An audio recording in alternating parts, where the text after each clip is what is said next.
Hi guys, it's Miss G again. So I wanted to today, before we read the second episode of Violet's Art, episode 2 on the Achieve3000 program, I wanted to go over the PowerPoint slides I made with you guys. I know the fiction is new in my class because we just started doing it this year. So I really wanted to go over the difference between fiction and nonfiction, and beginning, middle, and ends of stories. So let's get started. So fiction. Books that are made up from one author's imagination and that are about non-real people and events. So they're stories that are made up. They're not real. It's somebody's imagination. Nonfiction books tell about real things that give information, they explain, inform, and they teach. So nonfiction is what we've been really concentrating on, which is a certain topic, and we learn a whole lot of facts, information on that topic, and it's real life and real examples, and it's informational.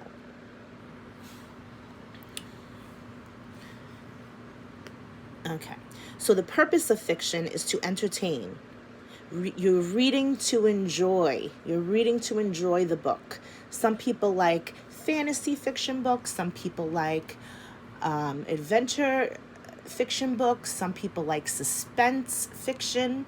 It depends what kind of fiction you like, you're interested in.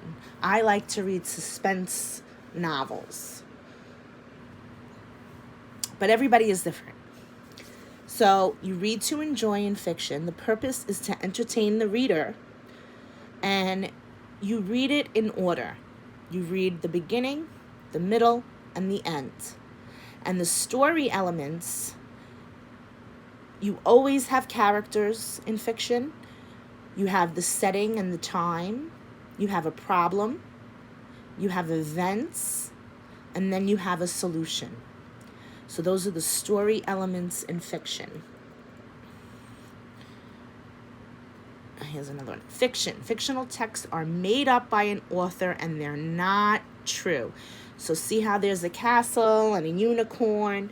So anything that is made up to entertain the reader is fiction.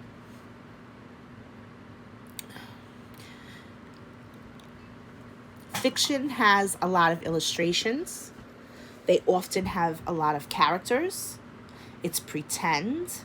The settings are sometimes like this is a castle or some place that's imagined that doesn't exist.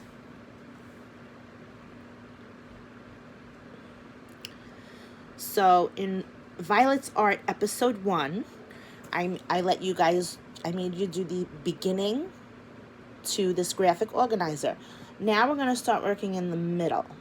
And the middle might be most of your the most important information, because usually there's a problem and a solution in a fiction text, either a problem solution, a cause and effect, anything like that. So you really want to pay attention to the middle and see what the characters do, how they act, what they say, what's the problem. Maybe they have more than one solution, and it leads you predicting, right, how they're going to solve that problem, how the ending is going to be.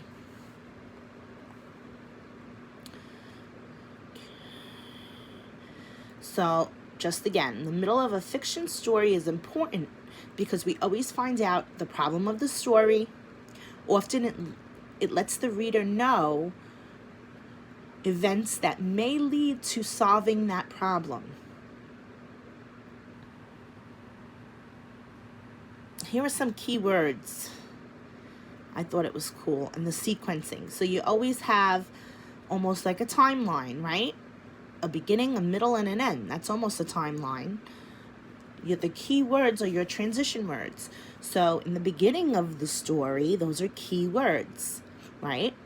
In the middle of the story, lastly, those are all key words.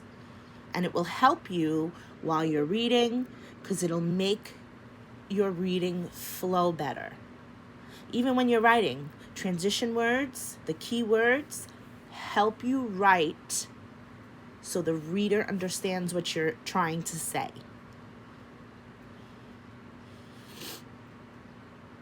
Oh, all right. So here's the vocabulary for the story for episode 2. Awful, extremely bad or unpleasant.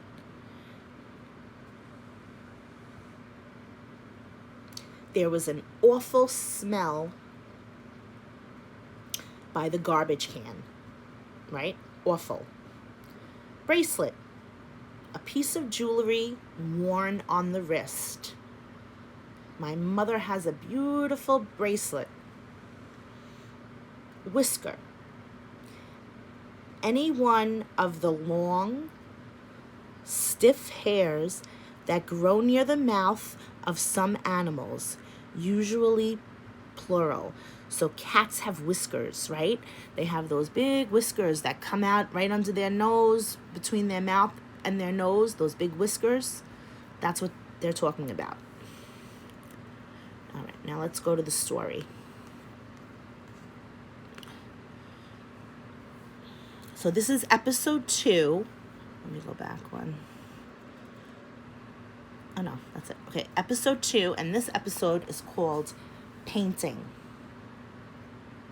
In episode 1, Mr. Shin told the class that an artist would be doing art projects with the class. Violet was worried.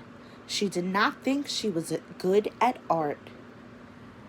There are many things that everybody is good at and many things that you have trouble with.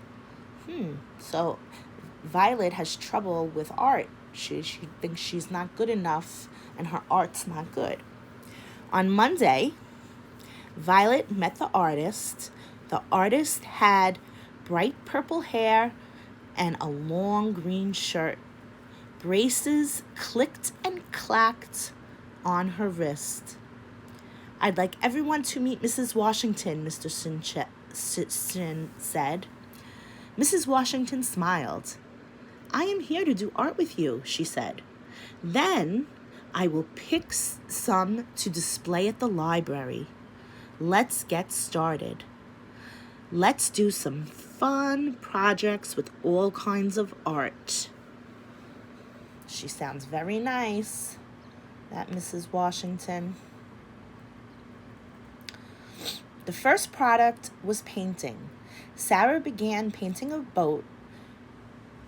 Will took some brown paint to make a bear. Violet decided to paint her cat, Mr. Scratch. Violet made the shape of a cat's head with pointy ears, but it just looked like a big blob of whiskers. She sighed. I'll try to paint a flower instead, she said, but it looked like something the blob cat coughed up. So she tried to draw a cat and didn't go so well. Let's see. Violet tried again and again. Milo started laughing. The project was to paint a picture, not get paint all over yourself, he teased. Violet looked down. She had forgotten to put on a smock. She was covered in brightly colored paint. There was yellow on her shirt. There was pink on her arms. There was blue everywhere. This is awful, Violet said. I'm terrible at painting. I'm terrible at art. Don't worry, said Mrs. Washington. The paint will wash out. I don't like my paintings, said Violet. They don't look right. That's okay, said Mrs. Washington. It's more important that you keep trying. I don't get everything right the first time either. It's all part of making something new.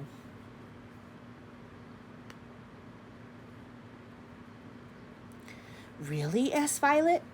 Mrs. Washington nodded. So keep trying, have fun with it. But what if painting isn't my thing? Well, that's okay, said Mrs. Washington. There are lots of other kinds of art. We will try something new tomorrow.